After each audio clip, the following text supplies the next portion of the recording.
Well, good morning, everybody. Welcome back to the ROS Media channel. I am here once again with my good friend Ian Clifford. And today we are going to be running through all of your questions from last Saturday's webinar. That's May the 2nd. We're not just discussing theory, we're really addressing, these real world obstacles and opportunities that you've shared with us. We've reviewed all of the questions that you gave us. And we've had questions from around the world on last Saturday's webinar, from the US, from Canada, the UK, New Zealand, Thailand, just to name a few. And if you've been watching any of our content recently, particularly yesterday, which was May the 5th, we've reached a definitive turning point, I feel, in this mission that we've been on to reclaim your abandoned signature credit. Following that coordinated investigation into the pirate faction that attempted to sabotage your process, my process, Ian's process, the IRS have officially reissued our ERO, Mr. WK, with his filing credentials. This was a really big announcement that we made yesterday. So they've restored his CAF license as of end of April 2026. This, to me, and I'm sure you would agree, and this is a 100% forensic vindication on the protocol. And today, we want to answer your questions category by category, because we've had questions regarding the recoupment process, as I'm sure we always do, just to ensure that you've all got a clear path moving forward. So really excited to get into this, Ian. I've broken it down into categories. The very first category is to do with properties, mortgages, and foreclosure emergencies as well. And the first question that we've got is, how do I use my signature to pay municipal property tax? Well, I mean, you can't actually directly use it outside the conventional making what people call a payment, which is conventionally making a bank transaction happen, issuing a payment. In common parlance, common language, we all call it a payment. Well, can't actually pay anything, but I think everybody knows what I mean by making a payment. You can't directly use a signature to discharge a debt on the Monopoly Board. What you can do is recoup the taxes that the investment banks are paying for the use of prior signature credit events. So bank payments, mortgages, credit cards, loans that have been created prior to this event can be recouped. There's a myth. It's quite a big myth, actually. I've written a research paper on it a couple of months ago, where people are believing that you can issue promissory notes, bills of exchange, endorse the back of bills, send them back to the to the sender, and say, well, here you go, discharge this debt with my promissory note, with my bill of exchange, or with my endorsement on the back. And a lot of people are talking about that as if that is a viable strategy. And of course, occasionally it appears to work, but the problem is it's not working for the reasons people think. No. The creditor in this scenario, they're not actually creditors, they're actually debtors. But in the scenario that they've issued a bill and they're expecting payment, so on the Monopoly Board, using common parlance language, they don't accept bills of exchange or promissory notes or endorsement because that's not in their charter. They can't do anything with it. So every now and again, a bill looks like it's been paid, it's been discharged. And that is because the sender of the bill can't be bothered to argue anymore about the fact that they've received a bundle of papers and a promissory note or an endorsement, and they know that they're going to be flooded with other communications that come from the one who's trying to discharge this debt, and they often just give up. And then people say, oh, look, it worked for me, it worked. And issuing promissory notes, bills of exchange, endorsing the back of bills works. because it worked for me. And then you got people on the internet saying, look, it worked for me. This was my package. I sent it in and the bill went away. Well, it didn't go away. It just, they just wrote it off. And that's where the problem of people believing in this method, this methodology, which actually logically and technically will never work, because it's not how the system works at all. No. The only entity that you can discharge using an endorsement is the United States Treasury, and they actually put that in their code. So tax bills, for example, can be discharged by endorsement if you know how to do it. We actually do it. And that's the only lawful way of using a promissory note or a bill of exchange or an endorsement. In fact, it's an endorsement for the discharge of IRS tax bills, any tax bill, and it's 100% lawful. They actually quote everything that you need to know in the tax code, and because they are the bankruptcy trustee, and you are endorsing basically the bill is a debt, and you're endorsing it with your credit.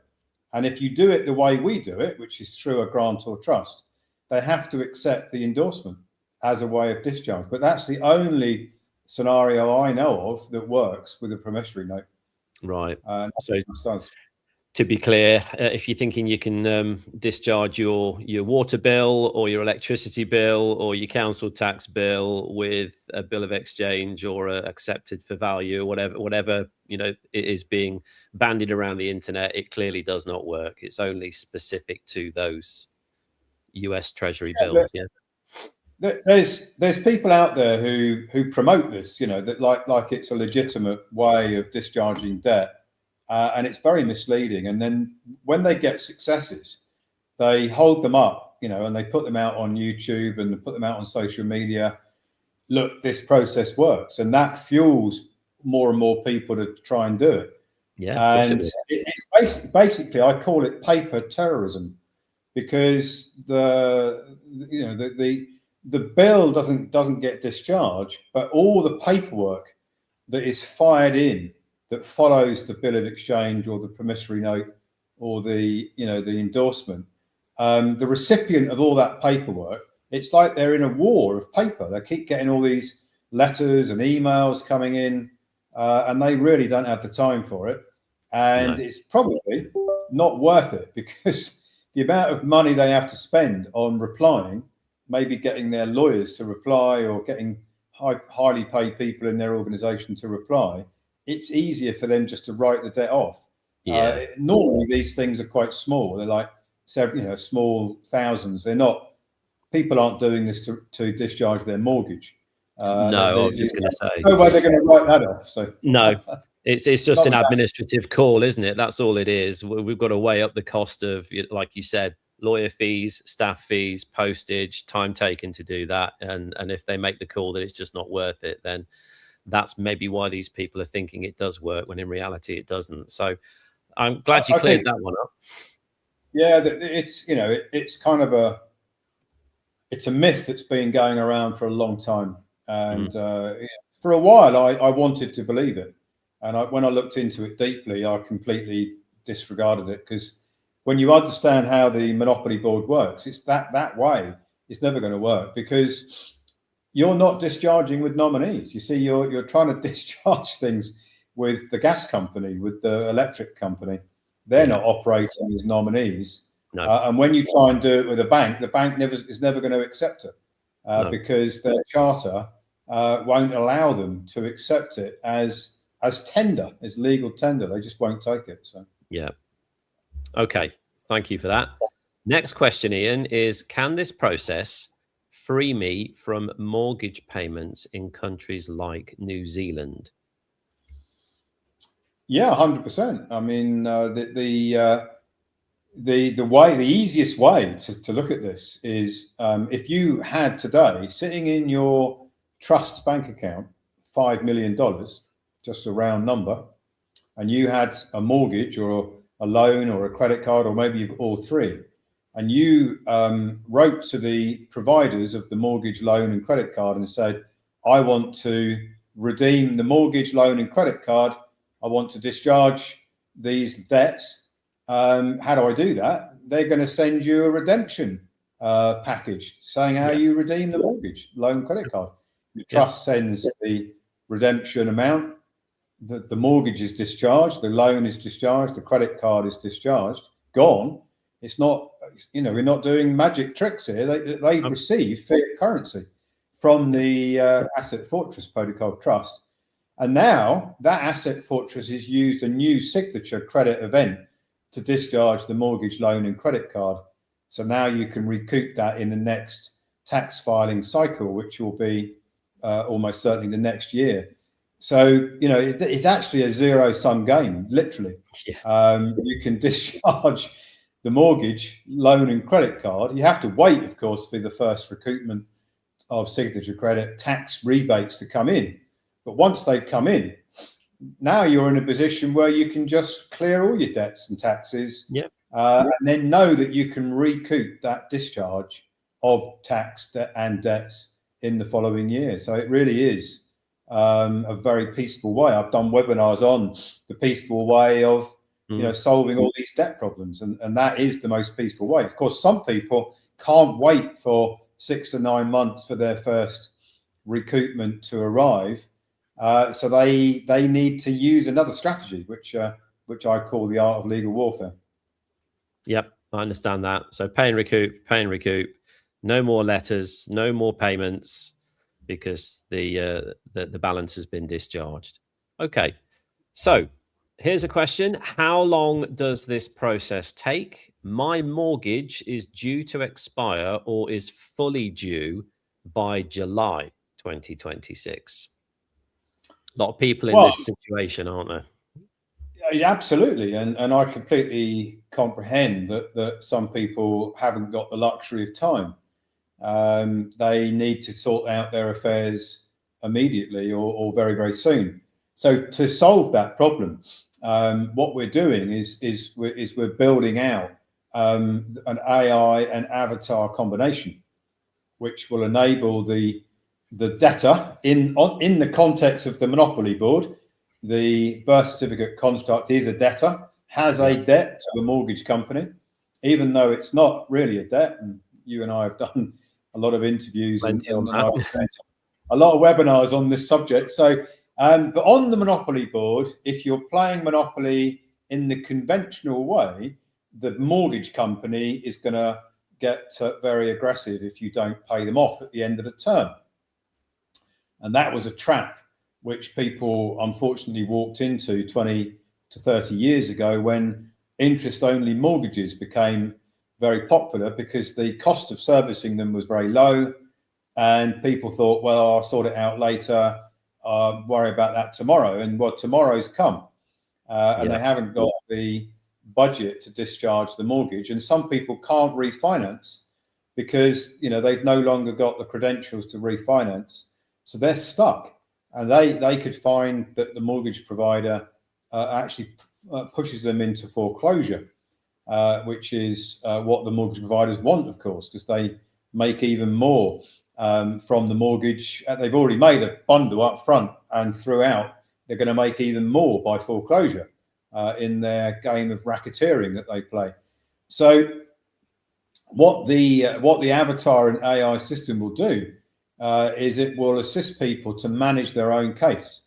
And just recently I published a fairly technical report, I guess, but it is how our AI system can track the signature that created the mortgage all the way through the securities that were traded, or now still are traded, into the investment bank that is holding the mortgage as a security, into their tax payment on their 945 ledger. And that is, there's a 26-digit IRFM reference number that attaches to that signature credit that was created by the signature however many years ago the mortgage was created. And now the voiding of a mortgage is something that you can evidence that the mortgage provider and the indentured trustee who hold the security, because no mortgage providers hold the security. That's the signature that created the mortgage in the first place. They don't hold on to that. They sell it to the investment banks. The investment banks are paying tax as debtors to use the credit. And that's what the IRMF 26-digit code actually tells. And that's proof that neither the mortgage provider or the indentured trustee investment bank are creditors, which means that you can void the mortgage on the basis that the investment bank has been misreporting that they are a creditor. And they can't do that because they are governed by the Indentured Trustee Act of 1939. And it's pretty serious for them to lie and claim that they're a creditor when they're not. And you can prove they're not using the IRS's IRMF system, which goes into a securitization and what's called holder in due course report. And it proves that the grantor trust that we've set up to void the mortgage for the for the member envoy, it proves that grantor trust is the holder in due course, the creditor for the mortgage, not the mortgage provider, not the investment bank indentured trustee. And then there's a whole process of being able to basically remove the mortgage charge on the grounds that the mortgage provider has no longer got the entitlement to retain the legal charge over the property, or the mortgage legal charge. That has to be removed. And of course, that is something which I think a lot of people are very interested in. How do you void your mortgage? And not do it by going to war with the mortgage provider. You're doing it above their head. You're doing it at the top of the ledger with the United States Treasury, where all the credit and debit ledgers are being balanced, all the taxes are being received. You're way above the mortgage provider. They're low down in the list, in the pecking order. It's the investment bank that is misreporting, and it's the United States Treasury has to correct the record as soon as a 1099 OID filing is done by a grantor trust that is now the holder of the credit, the true creditor, or representing the true creditor as the nominee. It's a bit of a long answer, I know, but it's important. It can be done. So, whoever that question came from, if you're watching, and yes, I get it, you probably feel like your back's against the wall right now. It's May now, and your mortgage expires or is due for full repayment by July of this year. But there are ways and means of fixing that and buying you some time. Yeah, sorry to interrupt. We will be issuing, a memorandum on this in our Telegram channel on when that AI and avatar is going to be ready. We're actually, it's not that we don't know how to do it. It's just building the avatar on the AI system, which, may take a few weeks to build. But I absolutely believe that our members, given the feedback we got, I think it will be very, very popular as a tool. And it takes a bit of time. You've got to dedicate some time to it. You can't just push a button and your mortgage disappears. No. You've got to issue paperwork. You've got to email things, post things. You've got to deal with it. But the avatar is going to show you what to do and how to do it. And the AI is going to produce all the documents that you need to serve. And whatever happens, you can ask the avatar, what's this has just happened. What do I do now? So it's just really like talking to me about your voiding your mortgage, and I'm guiding you through. But I'm an avatar. I'm not the real Ian. I'm the Ian twin, the avatar twin. No, I think it's going to be incredibly powerful for members. I really do. And, if you want to learn more about that in between now and when the avatar is available, go to the ROS Media channel and watch the in-depth interview that Ian and I did on that very subject, where we talk about the smoking gun of voiding mortgages. That is on the platform for you to watch. Probably about an hour and a half, 2 hours we spent on that together, Ian, just really breaking everything down in that entire process. So well worth watching, guys. Okay. Next question. Here we go again. I have a foreclosure sale rescheduled for July the 2nd. How can this help me right now? Well, actually, the mortgage foreclosure is another AI. It's an AI avatar. It's slightly different from the void mortgage because, and we may even build them in together. You know, it depends on whether we can. There's slightly different processes, so it's probably going to end up as two avatar AI combinations. The first thing you do is you get you run the mortgage securitization and holder in due course report. Set up a trust, which we can do. When you start to use the avatar, we can set up a trust. File for 1099 OID, not just against the mortgage that you're trying to void or stop the foreclosure on, but all the other credit that you've put on the monopoly board from age 18, all the bank payments, other mortgages, loans, credit cards, even tax deductions on your wages if you've ever been employed. All of that can be recouped. So that starts the ball off rolling. But the critical one is the securitization report. And once you've filed that into the mortgage foreclosure court, wherever they are, with the right paperwork to go with it, that really puts the cat amongst the pigeons, because you know you've just turned up with the smoking gun that says that your credit was used to create the mortgage. And not only are you saying it, you can prove it, because you'll have the evidence from the United States Treasury that proves it. And that really gives them a great deal of difficulty. So you should better stall it, what's called stay, until you get an actual decision. And you get a decision on it in New York, where you go up against the indentured trustee with the same evidence.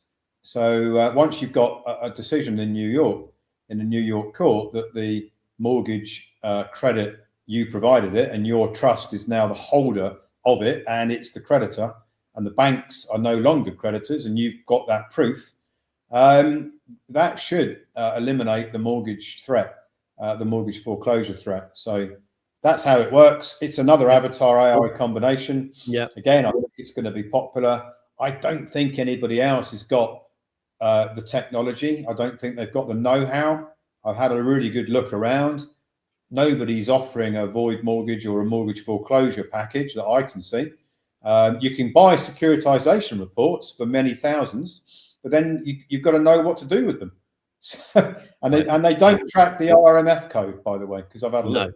They just tell you the mortgage is being securitized and this bank, investment bank's holding it, but they don't know what the bank's doing with that credit. They don't know in these securitization reports. By the way, you can pay between $5,000 and $10,000 for a mortgage securitization report, and it doesn't actually give you the ammunition that you need to close it's incomplete anyway, by the sounds of it.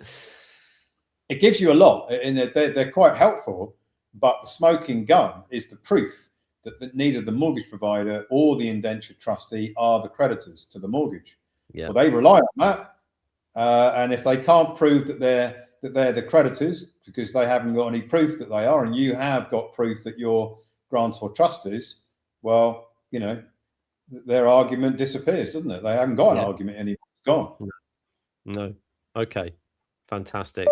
So look out for that, guys. Look out for the announcement in the Telegram channel in terms of when the avatars are going to be available.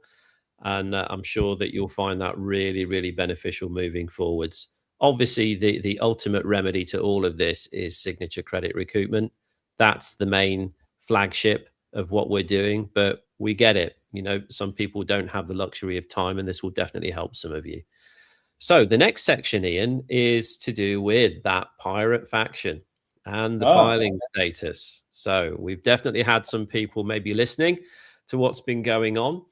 And the first question is, what is the current status of the pirates and the investigation? Well, a really good question. And I am trying really hard to get Ecclesia Law was appointed as the attorney in fact for WK. And he's been on holiday, believe it or not, for a couple of weeks. And because he's been away, there's something he needs to do to provide the permission for the IRS to send over what they're doing on the investigation. When he gets back, which is actually today, We're hoping to get that. He has to sign some documents and send them in to the IRS. Then we should get an update on what's going on. But all I can tell you is that, from what I know, the pirates formed a group on a Telegram. I think it was a Telegram group, or a Signal group, one of the two.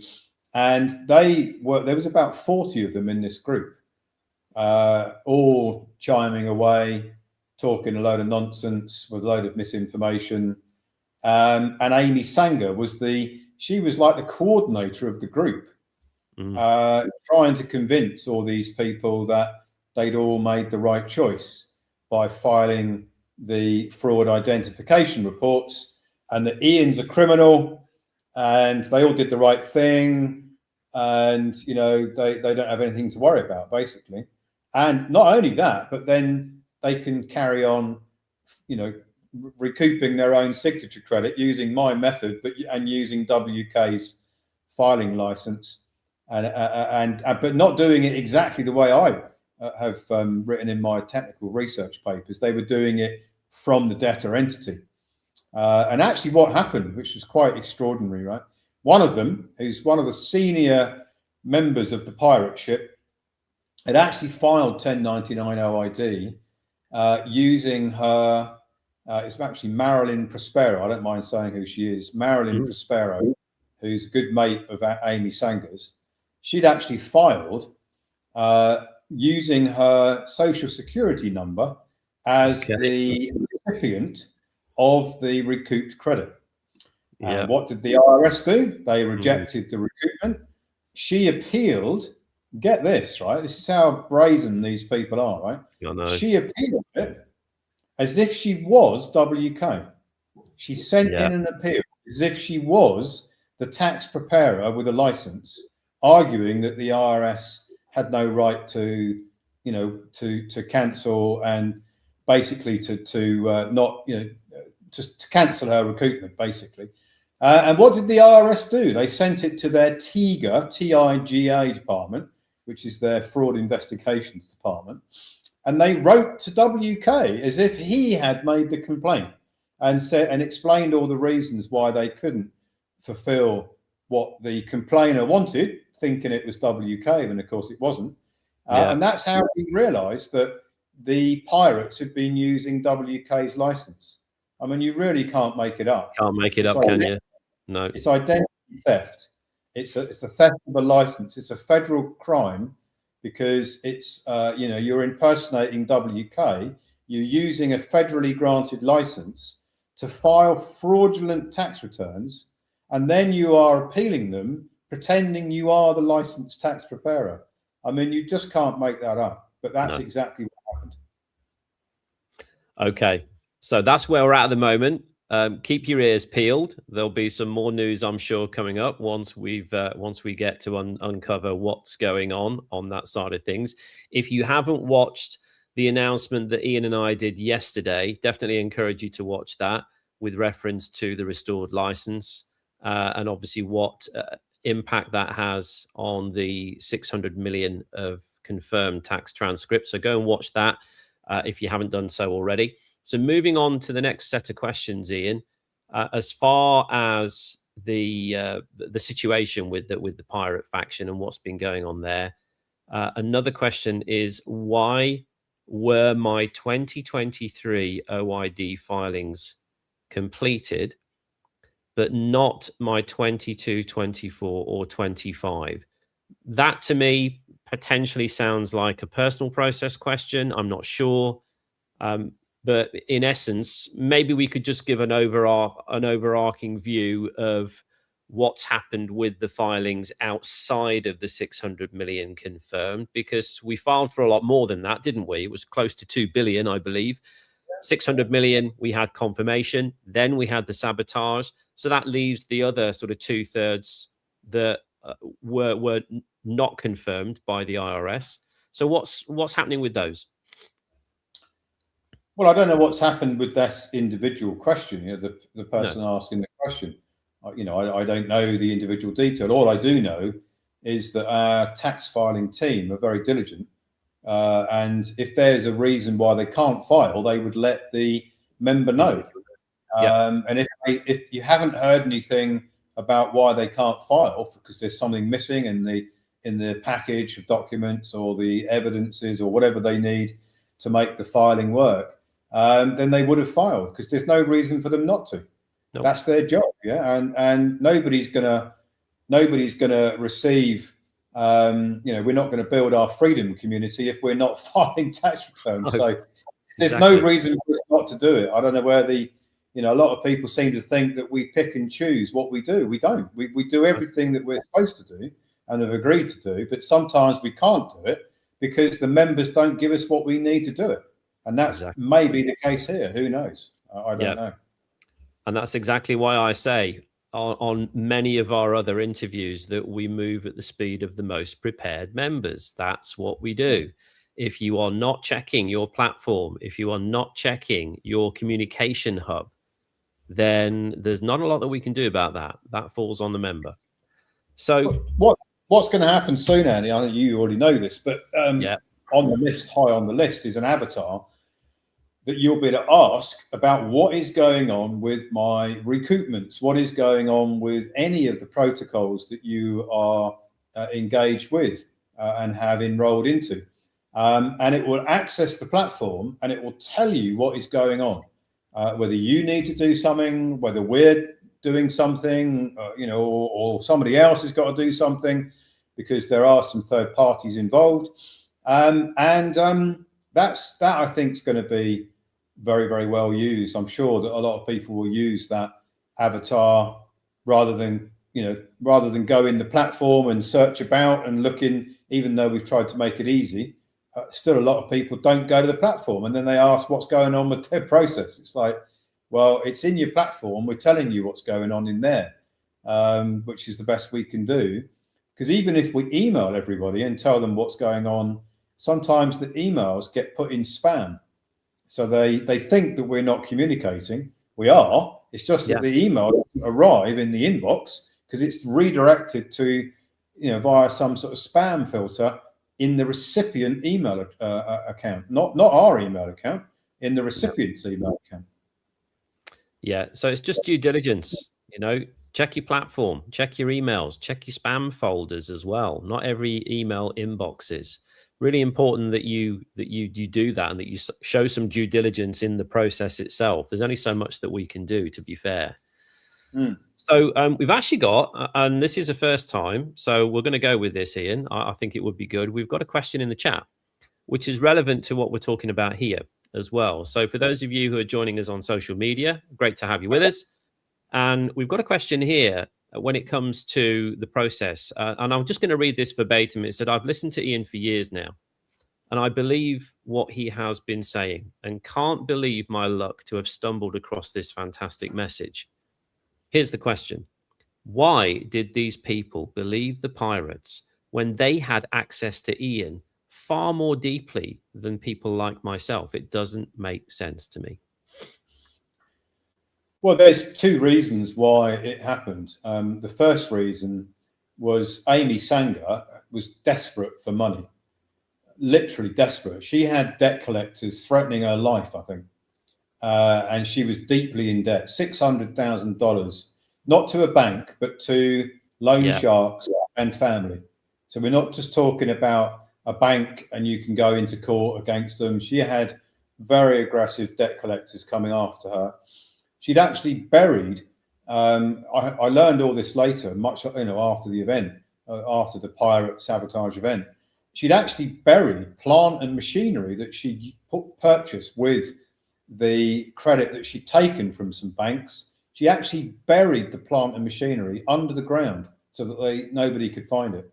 That's how desperate Amy Sanger was. Now, when the recoupments from 2024, we filed for a pilot scheme in 2024.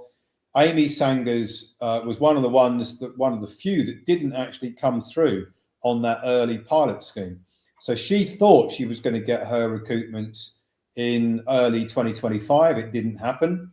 We then refiled for Amy and everybody else in early 2025. Yeah. And she started her sabotage actually started in January of 2025 because she set up secret trusts where she could drain the organization's reserves away. Well, not drain them. She could actually redirect them to these secret trusts in a classic fraud strategy, where it's like you create accounts and trusts that look like the real ones, but they're actually shadows and they are fake.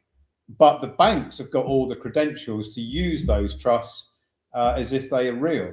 So I'm looking at one set of trusts which have got all the right credentials on them, and Amy's created another set which is exactly identical to the ones that I am expecting to see, and she's opened bank accounts for the trusts that she had created, not the ones that she should have created and did create for that I had control over. And then she picked her moment, because I think that she was desperate, literally desperate. I don't think she was sleeping. I think she was worried about people coming to her home and harming her because she hadn't paid the debts off and things like this. And around the same time, in a perfect storm that you often find in these things, the case against Ian Clifford Stamp, the birth certificate construct, the railroaded, entrapment by design case, there was a 12-month sentence handed down by Southwark Crown Court for the bullshit allegations that Ian Clifford Stamp provides claims management and debt counselling services, which they know I don't do, never have done, never will do them. And that gave Amy the perfect excuse to then convince all of the US trustees that she was the head of their, she was their head. They all looked up to Amy. She was the department head, that they could all distance themselves from me legitimately because it looked like I was going to go to jail. And then all of the recoupments, which actually I've got nothing to do with. The irony of the whole situation is that the trusts are independent. WK is an independent tax preparer. My involvement in this is the technical side. I bring the technical know-how. I bring the solutions. I don't actually do the tax filing at all. So whether I went to jail or not made no difference whatsoever to the members' recoupments. But Amy Sanger told all the US trustees that because Ian Clifford has a sentence hanging over his head for this bullshit entrapment by design, which has got no substance, and I've talked about that endlessly ever since. She managed to convince the trustees that they could distance themselves from me. There'd be no comeback on them, no comeback on Amy for stealing all the funds, and they could still get their recoupments because she now knew how to do it, working with Amy, working with Lisa Griffin, who'd learned everything from me, who'd already resigned and knew exactly how to do the process. And they could either use Amy's knowledge that she'd also got from me with others, or they could go to Lisa Griffin and get their recoupment. So they weren't going to lose anything, and they could distance themselves from me, which was complete and utterly ridiculous because I was no threat to anybody. Here I still am. I'm not in jail. Nope. There's nothing connected to the IRS filings of 1099 OID recoupments and the matter in the UK are completely different jurisdictions about completely different matters, and there's no substance to them anyway. So Amy Sanger managed to convince the trustees, and then of course what also happened was Dan Needle, who's very prominent tax expert allegedly in the UK, very big social media following, he's pumping out propaganda that Ian Clifford is a tax fraudster. And he said that multiple times on his blogs. And people have, respect him for some bizarre reason. He was a partner of one of the biggest law firms in the UK. A lot of people seem to believe what he says. He sounds quite credible when you listen to him. He's saying that I'm a tax fraudster. Amy Sanger's saying Ian's a criminal. The trustees are going, oh my God, we can't be involved in this. We have to get away from it. We're not going to lose anything by getting away from it, because Amy and Lisa are going to help us get our own recoupments using WK's license without his knowledge, but we don't care about that because we don't really understand what that means. And they all thought that they were going to walk away with no consequences whilst getting their own recoupments. And Amy Sanger, to this day, believes that she can steal all the reserve and get away with it. I know. I claim it's hers. And you really can't make this stuff up, but it's absolutely, that's what's been going on with it. Well, I hope that answers your question, and thank you for that in the chat. If you've got any more questions, let me know. So let's move on. Next question is, again, timings, and maybe this is a good time to look at what's happening outside of the 600 million. When can we expect the 2022-2023 recoupments to finally be paid out? I suppose there's two parts to that. It's whether you're part of the 600 million and you've had a tax transcript, or whether you aren't, isn't it? Exactly, yeah. So I can't answer that precisely, but I can generically answer it in that if you had a wages and tax transcript in 2025, and if the IRS replaced the original trustee with MLITR Research as the successor trustee, if that happens, which is what we are now pushing for, and in fact, I've been involved in the documents to make that happen this morning. If that successor trustee is successful, moving your old trustee out and putting the new one in, then I would reasonably expect that we would then be able to file 1041s straight away, and that's the tax return. And then within 2 to 3 months of the 1041 being filed, there should be a receipt coming into the trust bank account. We've got to set the trust up with a bank account, because you obviously can't receive the recoupments unless there's a bank account for the trust. So that has to be done as well. But we're making very good progress in that area, and there is a platform that we can use for that. So I reasonably expect it to be, if the IRS grant the successor trustee, within 3 months from that point.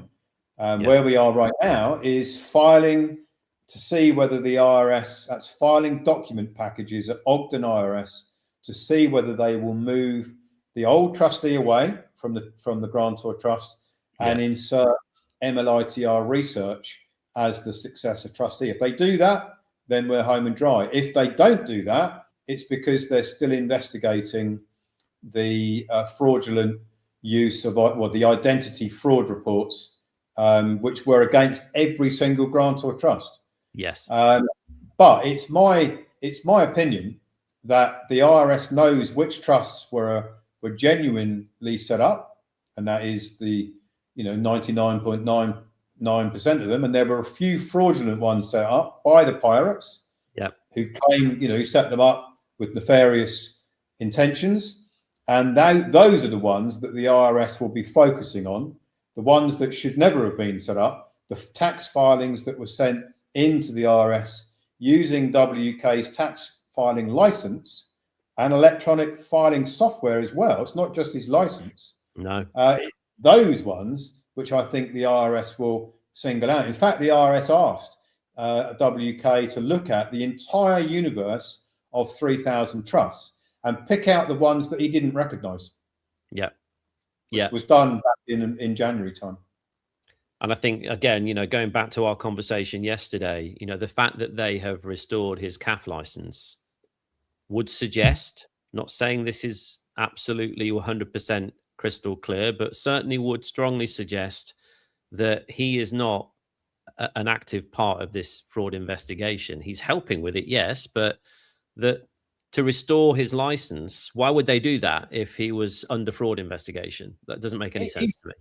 He's one of the victims of it. He's not the perpetrator. He's one of the victims of it. But if the IRS thought that there was anything funky about what he'd been doing, they certainly wouldn't reissue a license to him. There's no way, not in my opinion. Okay.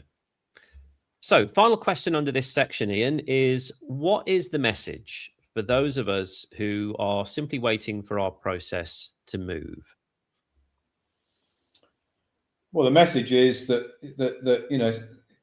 basically shit happens sometimes, doesn't it? Yeah. And last year, a lot of shit hit the fan. It did. With these pirates that we had no control over, and what they did, out of the blue,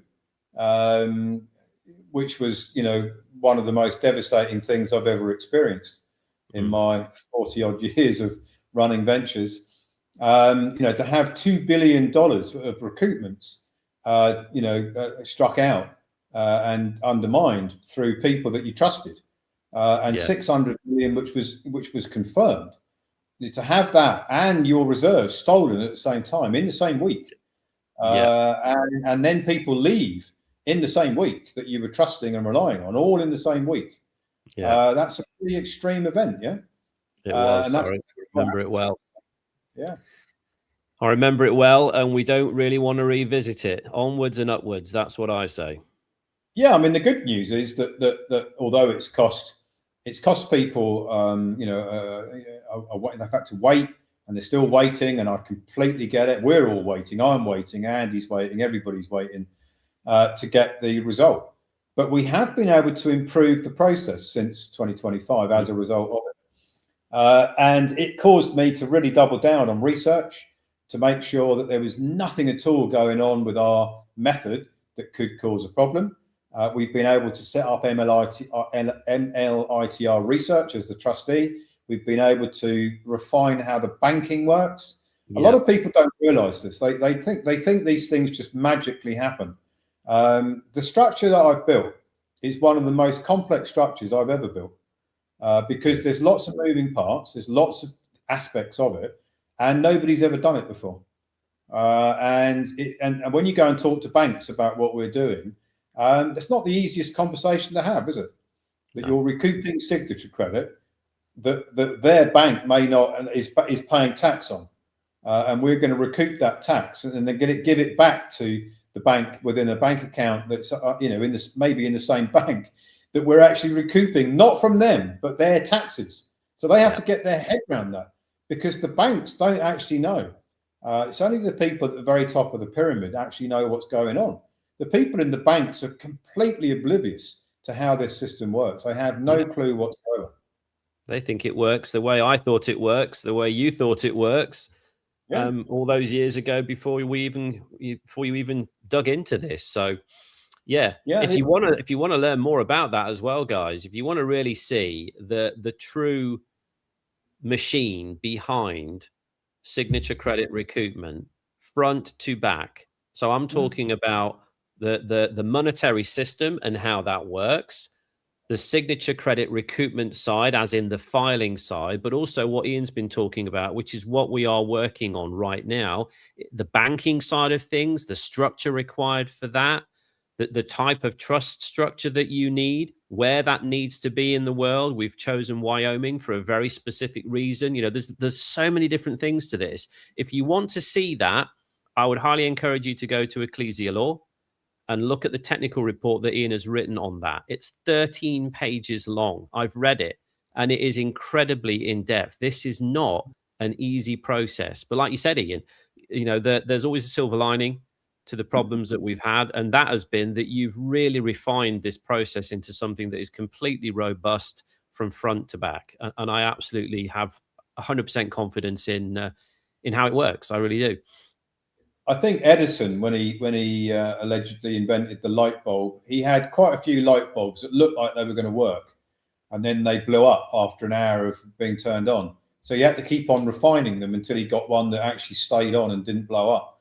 And that's pretty much what this is. It's like, you're doing something for the first time that no one's ever done before.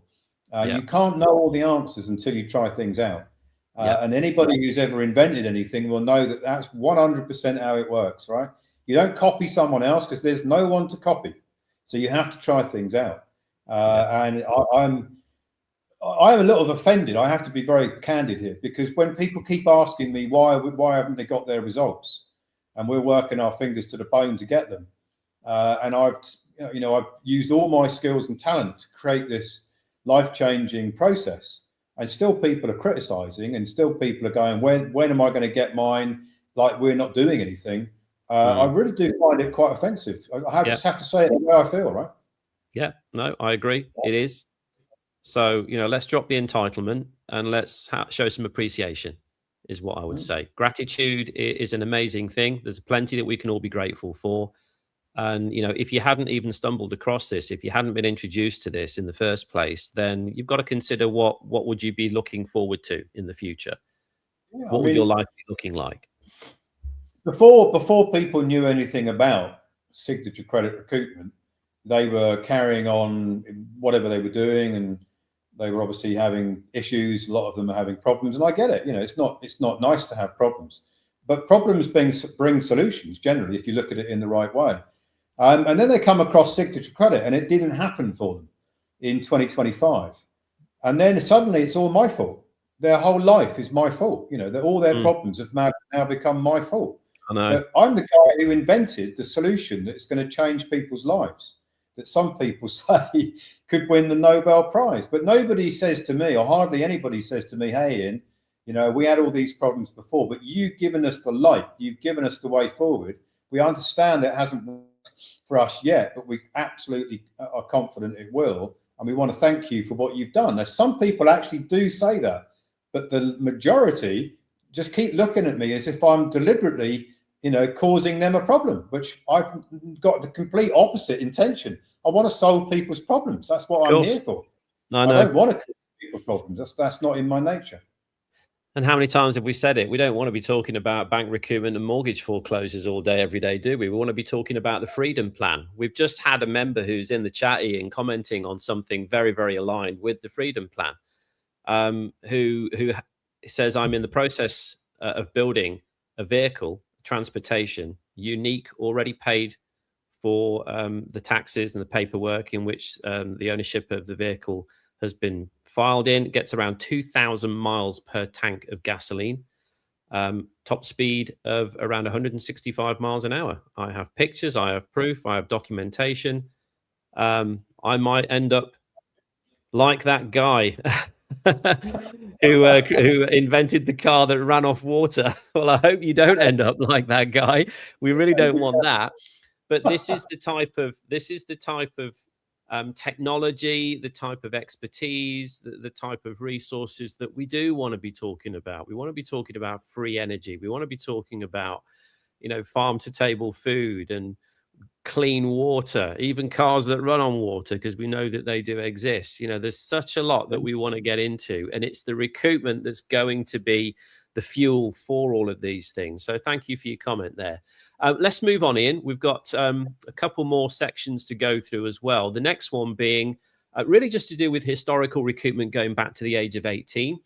And the first question we've had here is, how does the protocol allow us to recoup the face value of all bank payments and loans since the age of 18? Well, this is the sort of question I like answering, because this is a technical question, which I enjoy. So, the way that the Monopoly Board works is you make a signature, whether it's a bank payment, you're basically depositing signature credit energy onto the Monopoly Board, and that signature is valued at zero when it goes on the Monopoly Board. Whether it's used to create a mortgage, a loan, or a credit card, or whether it's used to for the bank to match it with a matching liability and make a bank payment, it's the same. Basically, it's the same process. And because the banks are operating as nominees for the true creditors being the living men and women who can't step on the Monopoly Board because they're real and have substance, and the Monopoly Board is artificial, the banks then bundle all these liabilities up, because everything on the Monopoly Board is a debt. So you put credit on the board, but it's converted to debt. It goes from positive to negative in the process. That is ex nihilo credit creation, as confirmed by Professor Richard Werner, as confirmed by the Bank of England. And then what they do with it is they sell it off because it has a very high future value. The signature credit energy is valued very highly on the Monopoly Board. And of course, then the investment banks can what's called hypothecate it. they can use it. What hypothecation means, they can use it as if it was theirs. So if I give Andy my pen and say, here you go, Andy, he's become my nominee. Yeah. And Andy can use it until there's no frigging ink left in it. And what can I do, because I didn't realize he was going to use it. Well, that's exactly what's happening with your signature credit energy. You're putting it on the board. The banks are using it. You don't know they're using it. And then when they get to a certain point, the security actually matures, and they still keep on benefiting from it even after it matures. And all the way through, they're paying taxes for the use of it, which makes them the debtor, because they're paying tax on the signature credit, which belongs to the creditor, which they're not, and they're paying tax as the debtor. It's quite extraordinary how it works. And of course, they don't want you to know that, because that's why when they make their tax payments, they invent these names of entities that would be difficult to triangulate. Whether the taxpayer name is actually the bank that is paying and using and hypothecating your signature credit. It's a deception. That's what my analysis is determined. It's like a lot of things on the Monopoly board. It's very clever the way they've done it, and very few people have ever figured it out. Those that have probably are recouping their signature credit without an issue. Most haven't figured it out, and probably will never figure it out, because they're not even looking, because there's no reason for them to look in this area. Because I've been looking into it, I've figured it all out. It is a master deception. It really is. Next question, Ian. Is it true that the average recoupment value is circa $3 million per person? Well, the answer is, I'm guessing that it's 3 million, because we haven't got enough data. From those people that we've had a look at, and there were two yesterday, one was 15 million and one was over 20, because some people have had a lot of mortgages.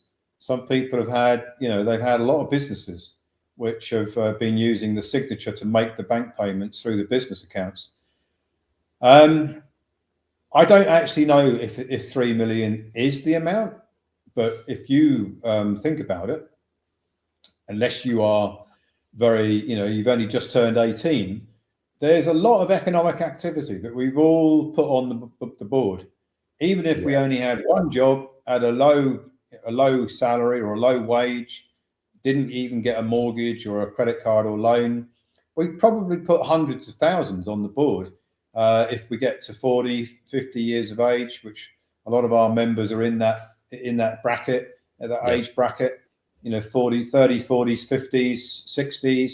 We've got some people over 60, but the average of our membership age is sort of mid to late 40s, I think. That's because people younger than that haven't had all the problems yet.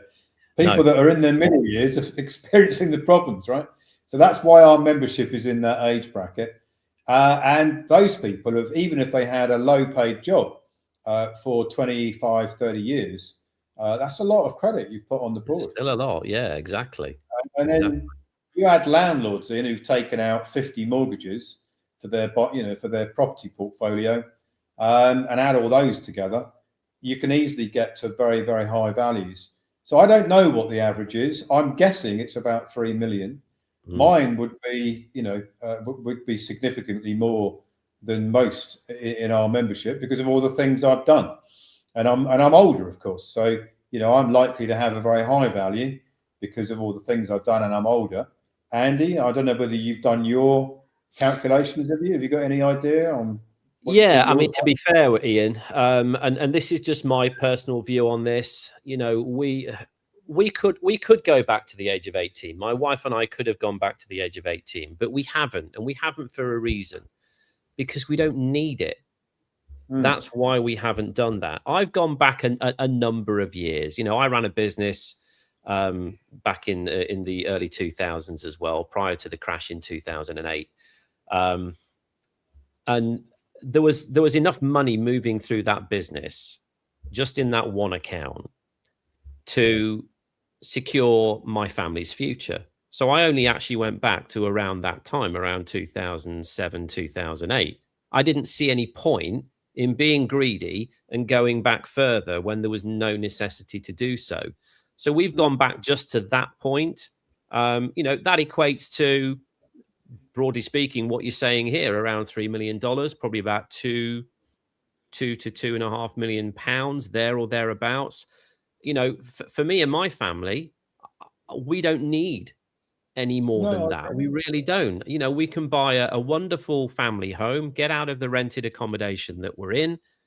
And the reason we don't need it is because when we've purchased that family home through our asset fortress, and we'll purchase it through the trust, we can recoup it back the following year. I mean, Jesus Christ, if you can't live off of, 2 million a year, then something's wrong, in my opinion.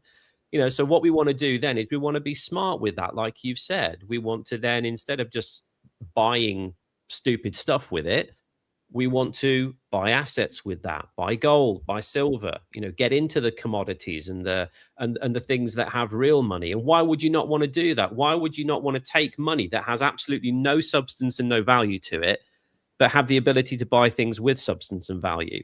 So that's what we want to do. But yeah, long-winded answer, I know. But to your question, I think that 3 million marker is pretty accurate, I would say, for most people in their 40s to 50s, that you had a business, or even if you didn't have a business, but you had a reasonably okay paid job. That's 38 years of my life on the Monopoly board, working from the age of 18 through to where I'm at now at 56. Wasn't the greatest paid jobs, early on in my life, but you kind of climb the corporate ladder and you get better and you get paid more as you go. So I've just gone back as far as we needed to, Ian, and that was enough for us, to be fair. And I think it's a good point, Andy, because nobody needs, and I can speak from actual experience. I had millions flowing through my accounts in my heyday. You actually have you actually get more problems the more that flows through your accounts in some ways. You get a lot of people who want to be friends to you. I can assure you that's what will happen when people realise that you've suddenly your whole life has changed, and you've got you've got big cash flows coming in and what have you.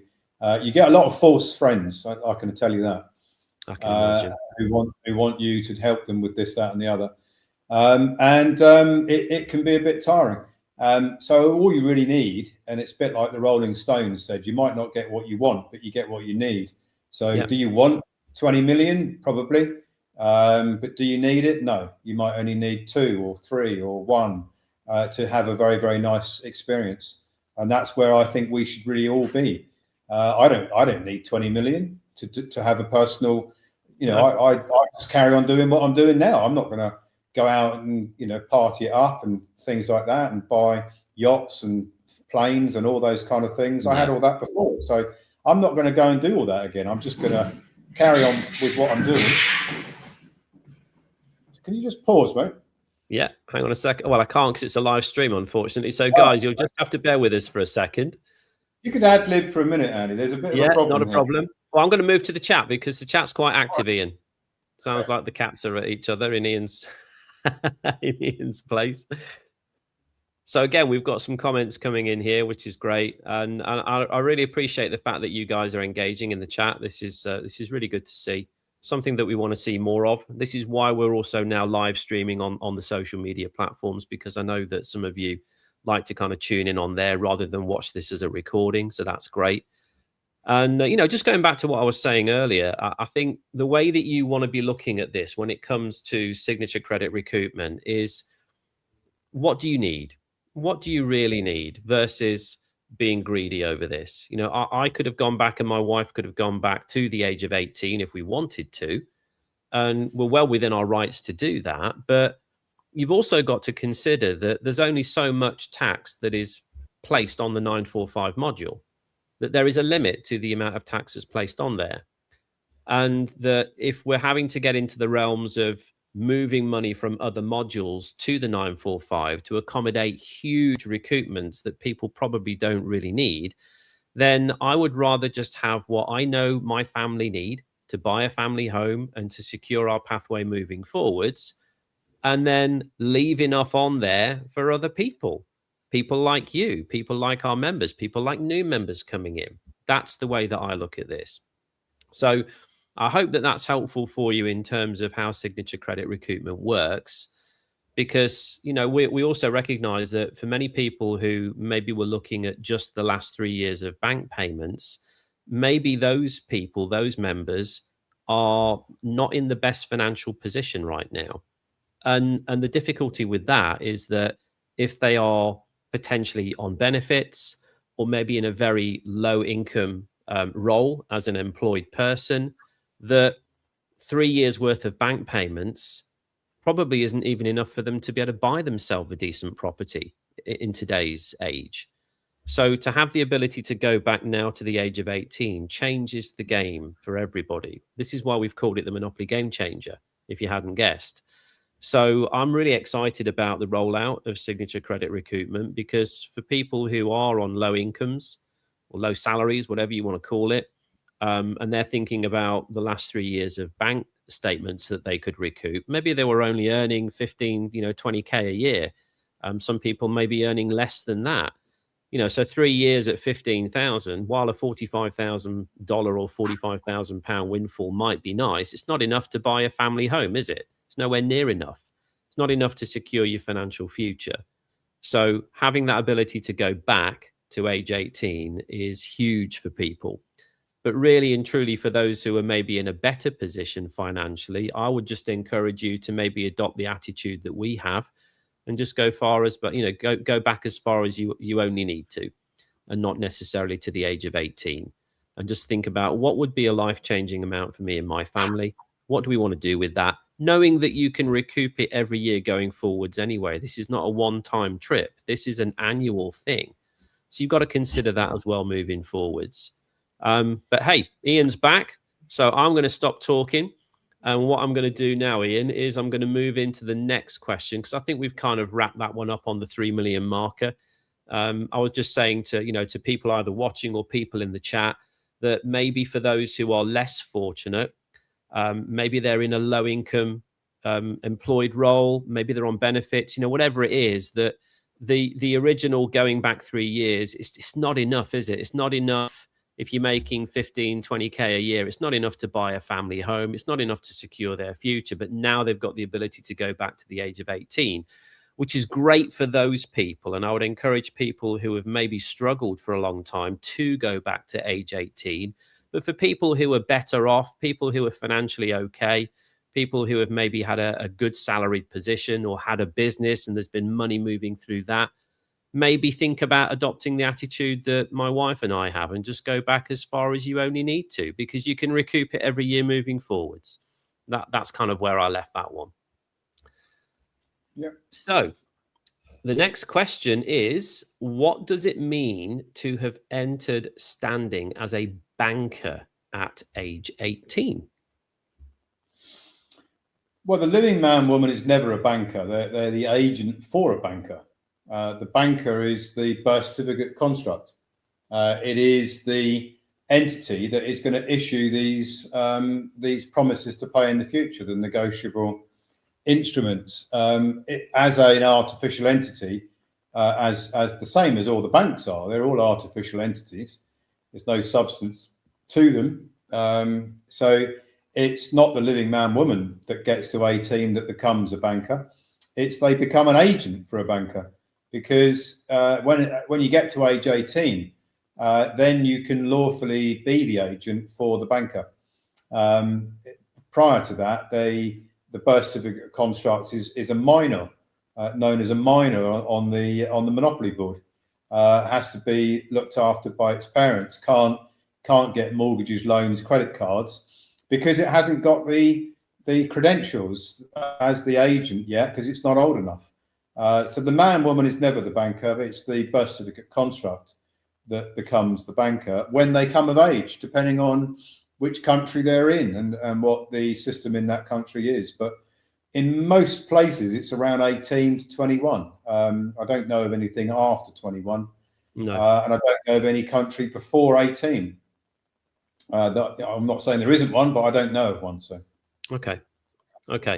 Well, that wraps up the questions on recoupment. Let's move to the next one, which is really to do with the Envoy protocol and jurisdictional authority as well. What are the specific benefits of the Envoy protocol? I think there's been misunderstandings in terms of what the Envoy protocol is and what it is not.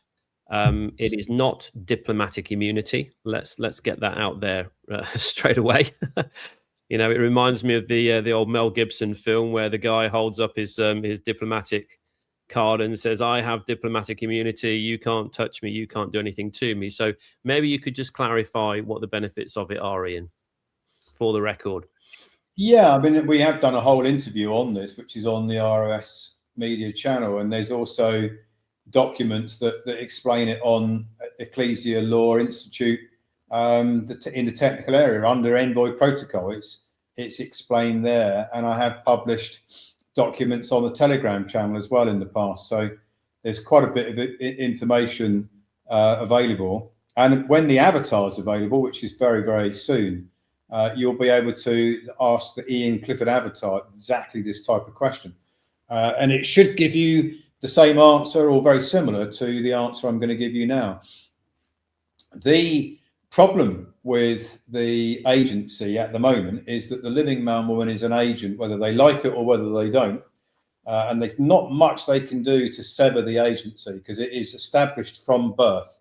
It is the event of registering your mum and dad, registering the placenta that creates the decedent estate, like a trust.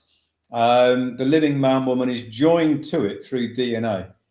Because the placenta was joined to the baby, to the mother. There is a whole DNA linkage there. You can't get rid of that. No. There's nothing you can do about that. It is what it is. When you get to age 18, then or 21, depending on which country you're in, now the agent, the living man woman, is operating as the executor de son tort, meaning that the agent, the living man woman, is operating the player piece, which is the birth certificate construct, as if it were them. The agent is holding themselves out. It's called holding out in the law, holding themselves out as if they were the birth certificate construct. That is a fraud. It's an identity fraud, because you cannot be the birth certificate construct. You can represent it, you can operate as its agent, but you cannot be it because it's an artificial construct. And they want you to fall into the trap of saying that you are the birth certificate construct. They keep on asking you the question, on nearly all the official forms, paying taxes, voting, all of these things they get you to do, getting a driving license, a passport, all of these things, they want you to hold yourself out as if you were the birth certificate construct, the citizen, the person. And you simply aren't. It's as simple as that. You're just not. But they don't correct you and say, hey, actually, you're incorrect. It's not you. They want it to be you. They want you to say it's you, that you are the birth certificate construct, because that takes away all your rights. You're now operating the agent. The principal is the birth certificate construct on the Monopoly board, going round and round the board, and everything it's doing on the board is he's doing it under an identity fraud.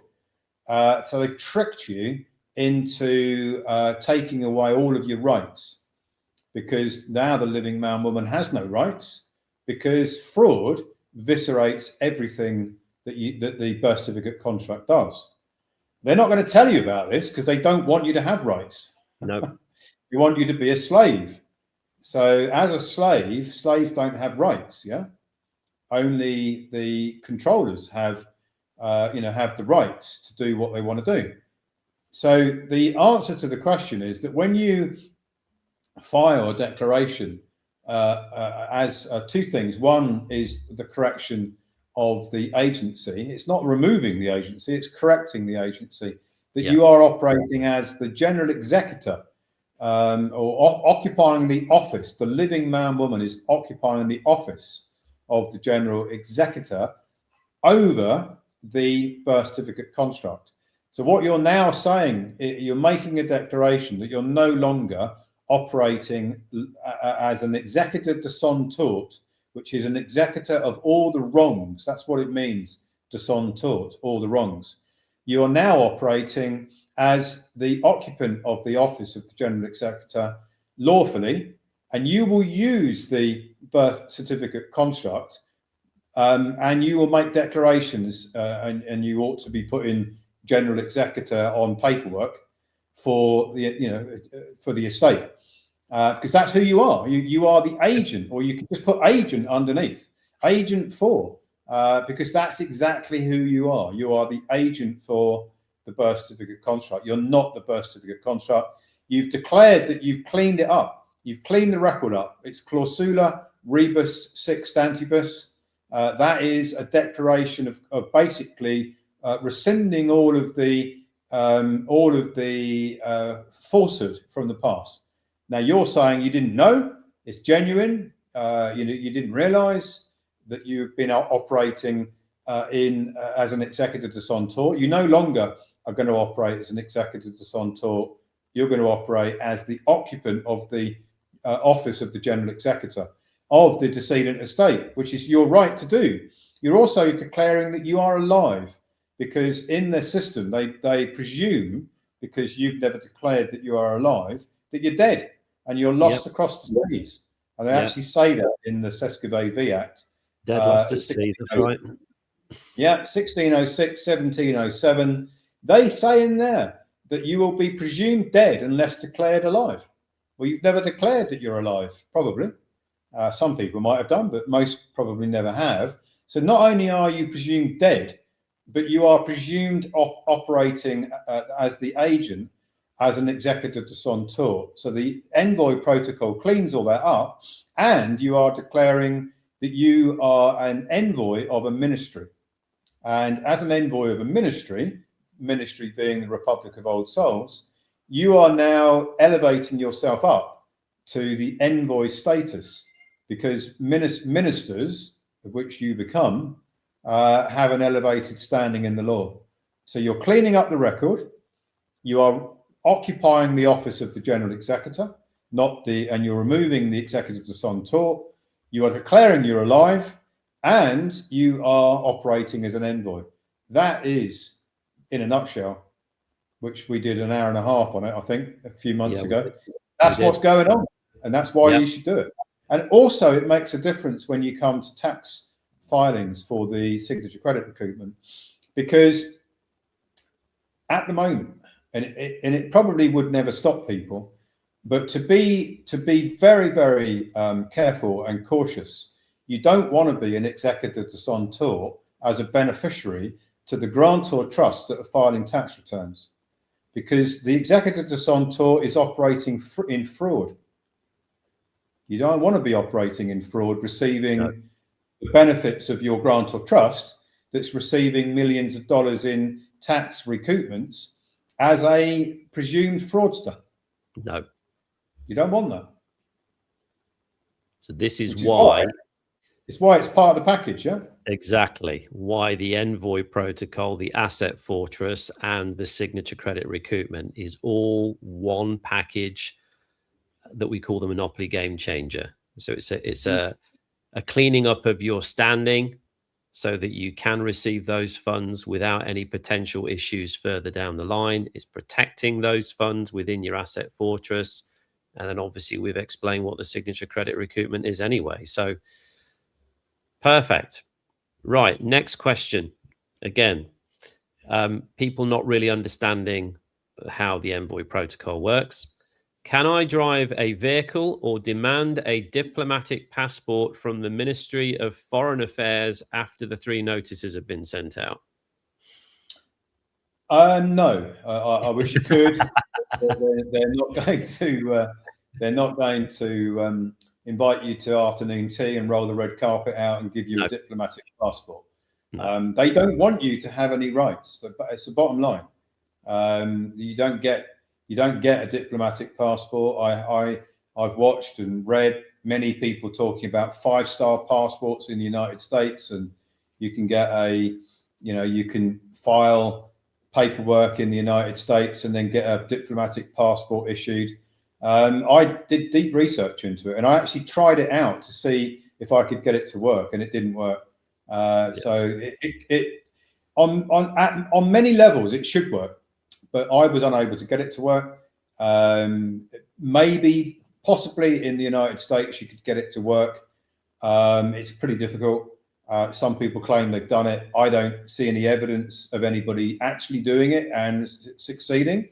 I'm not saying that nobody ever has, but I think it's unlikely for anybody outside the United States who doesn't have a citizenship of the United States. Because it's only the United States that offers diplomatic passports to envoys. And even if you're in the United States, I think it's still very, very difficult to do it. People say you can do it. There are websites promoting it. I did a lot of research into it. On many levels, it looks like it's possible until you try and do it.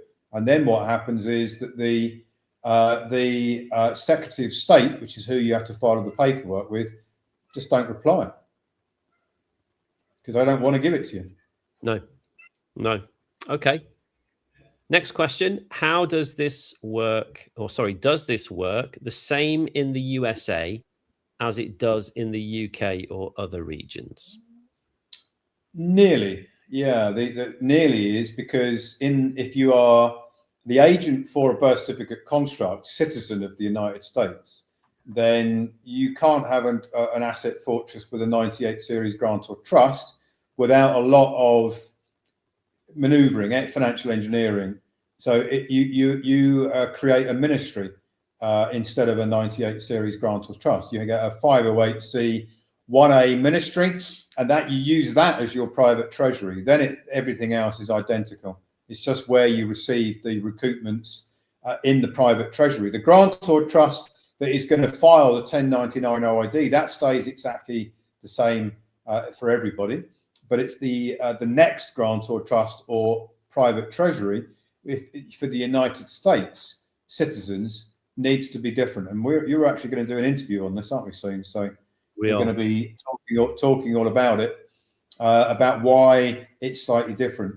But you end up in the same place, and it doesn't cost any more. It's the donation for it is the same, and everything else about the process is the same. It's just what entity do you use as your private treasury? Is it a 98 series grant or trust, or is it a ministry? Well, it's better to be a ministry if you're the agent for the birth certificate construct in the United States. Yep. Okay. Next question, Ian, is how can we be sure a bank is actually incorporated before we start the process? When you say incorporated, I don't understand what I mean. No, I don't understand either. Yeah. Is that do you think the question is whether the bank is a real bank, or is the question, are they part of the IMF system? Possibly, yeah. I think because we have mentioned previously that this is a worldwide monetary system, but that there are some exceptions, like you said before. I think North Korea is one of them that's an exception. So depending where this person lives and whether they are concerned that their bank maybe doesn't qualify for the signature recoupment process, that might be what it's about. Difficult to tell, to be fair. Yeah, ultimately there will be a clearing bank somewhere. If you're making bank payments, no matter which entity you're making them from, or you appears to be making them from, there will be a clearing bank somewhere. Even if the bank is what they call a fintech, or it's not it hasn't got a banking license itself. It's like an agent for a bank, but it's got its own brand and it looks like a bank, and they keep saying it's a bank, but in reality it isn't because it doesn't have a clearing license. There will be a clearing bank somewhere in your bank payments. Otherwise, the bank payments aren't bank payments. There can't be bank payments unless there's a clearing bank to take in your signature. So it might go through a few layers, and there might be a few names involved at the beginning that claim that they're banks. What they're doing is they're doing banking, but they're not banks. Yeah. So your Revoluts and your Monies of this world and your Monzos of this world, they're typically the type of setups. Starling, Monzo, there's a load of them. There's a whole range of them. They hold themselves out as banks, but they're doing banking. They're not actually clearing banks. They haven't got a license to clear, which is the ex nihilo credit stuff. They don't have that license. They don't probably stand much chance of getting that license either, because that isn't given out by the cabal very, very freely. No. All right. Next question on this. Final question on this subject on the Envoy protocol and jurisdictional authority is: I already have a 98 series trust. How do I use it to stop a judgment or foreclosure? Well, you can't use it for that. It's not designed for that. You can use a 98 series grant or trust to receive recoupments if you know what you're doing, and if you're able to file in the right way and all the things that I put in my technical papers. You could use it for that if it's been set up in the right way, but you can't use it itself to stop a foreclosure. To use it, as part of an entity that files 1099 OID against the securities which the investment bank's holding, which originated from the signature that created the mortgage. You could use it for that. And you won't probably be able to recoup very easily, because you'll need a bank account connected to it, which you have to get, and you'll need a license to file, because you can't file. You can file paper 1099 OID, but not for a trust. You can file paper for the taxpayer, the birth certificate construct, but you can't file electronically and get through the algorithm 810, the IRS algorithm 810, unless you're doing it through a grant or trust with an ERO, with a tax license, with a bank that's connected to that grant or trust to receive the funds, which is the TRIAS 310, receipt of the recoupment funds, ACH Fedwire. You've got to put all those things in place if you're going to recoup. But in theory, you could file 1099 OID from the grant or trust. You're never going to get the recoupment, but you could make the grant or trust the holder in due course, and that takes away the creditor status. But then you're going to need a securitization report to prove it. The courts won't believe you just by saying I filed 1099 OID. They're going to want to see the evidence, the proof that your grant or trust is the holder in due course. So unless it's happening within the next couple of months, wait for the avatar and the AI to come out, because it will do all that for you. Definitely.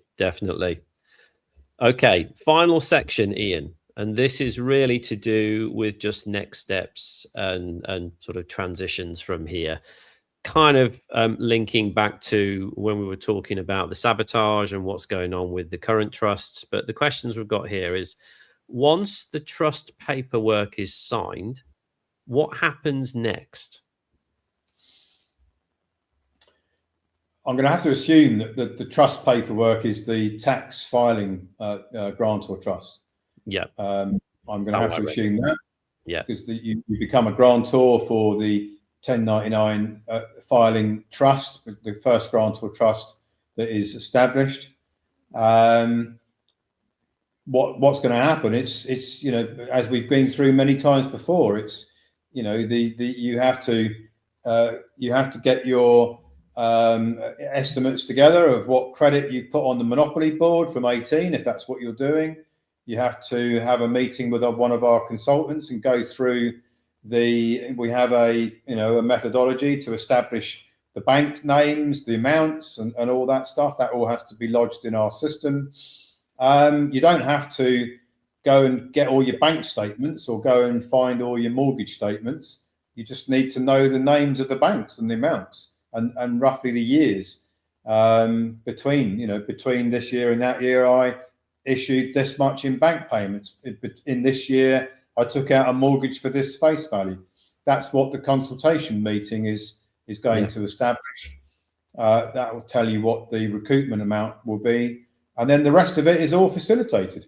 You don't have to do anything after that. After you sign the documents, the whole process from A through Z. And if you look around my head, all of this stuff is all going to be done for you by our team. So, Now, if that question was maybe not about the filing trust, what if it was a question relating to the Asset Fortress Trust, which I know is still a 98, but yeah, if it's an Asset Fortress Trust, then once you've got a paperwork, the indenture signed up for, you are the grantor and trustee.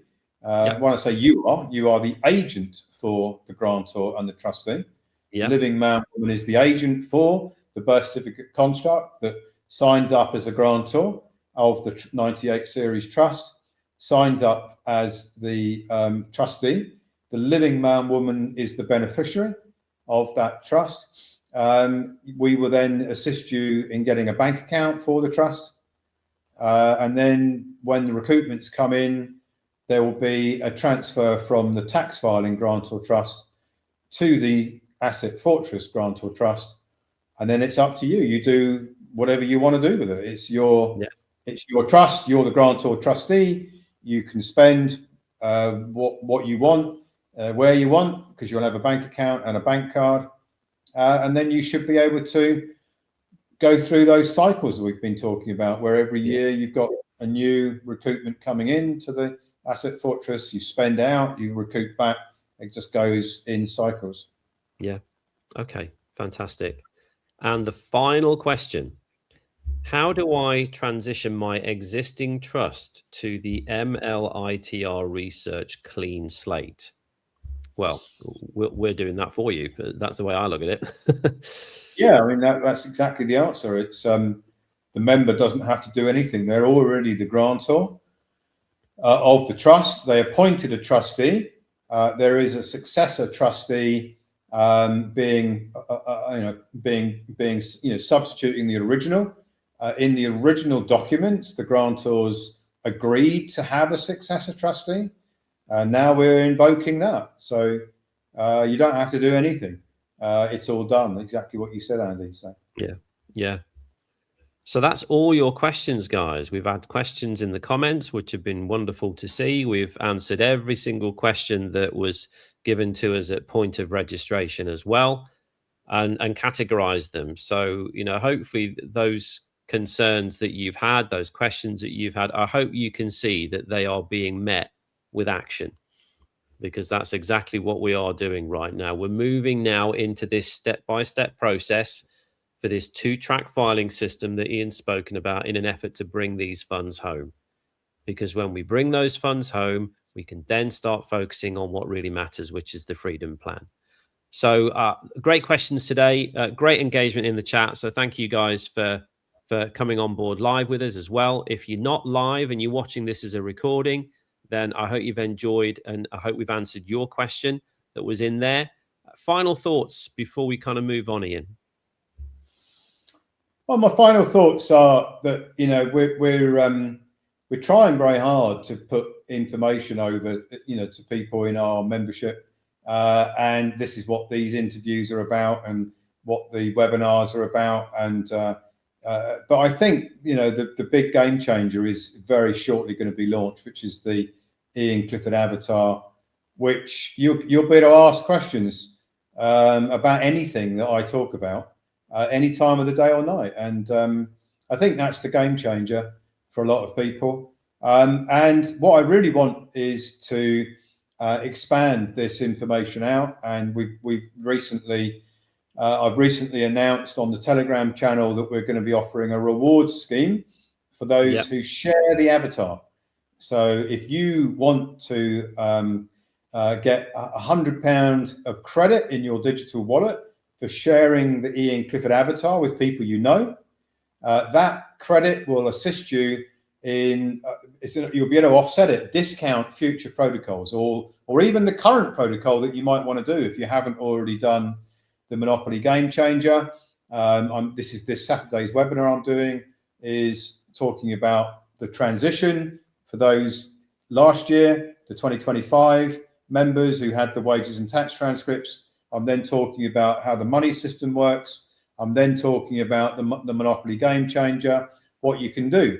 And if you've got some credits in your digital wallet to offset against the Monopoly Game Changer or any other protocol that we launch going forward, we're going to have health protocols, energy, water, food, travel.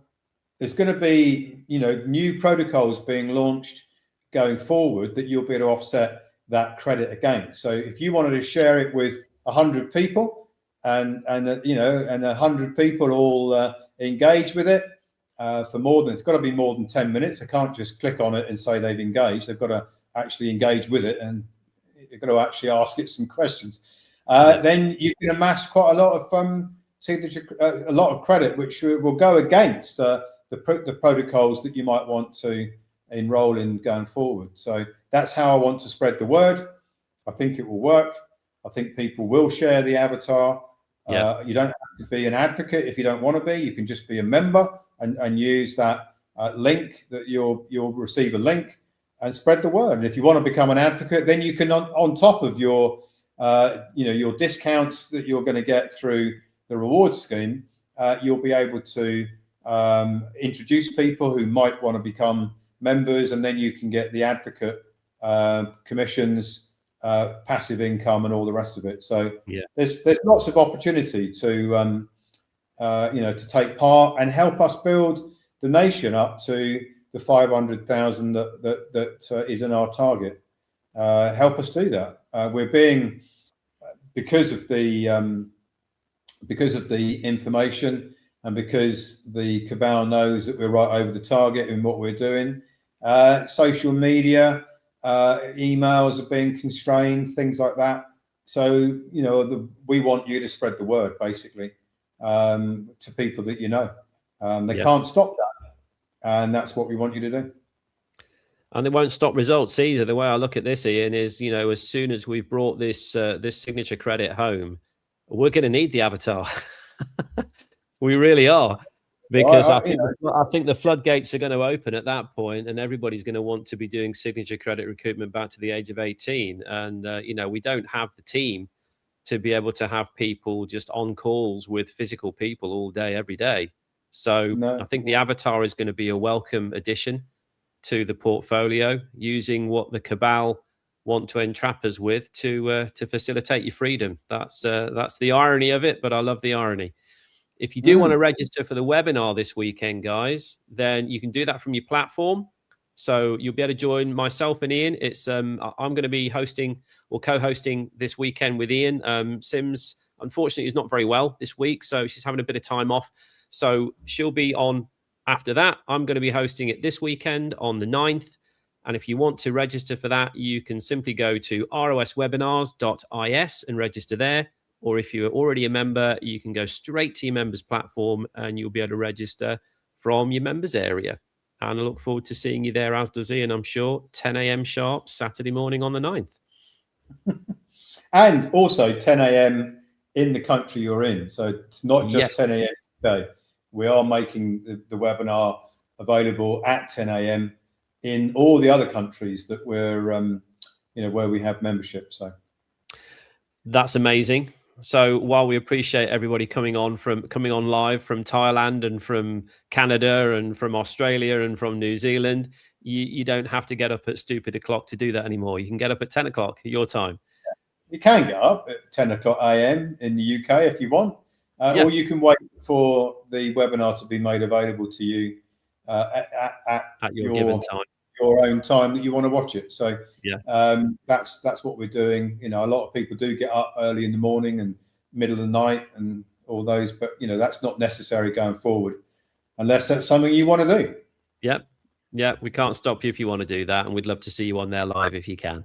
So guys, we'll wrap it up now. Hope you've enjoyed today's Q&A. Looking forward to the next one. We'll obviously be doing a Q&A on this Saturday's webinar. Moving forward, early part of next week, Tuesday, Wednesday of next week, we'll do the same again. And we'll keep rolling them out to give you clarity on your questions, and just help you guys to move forward. So have a great day, and we will see you on the next one. Bye for now.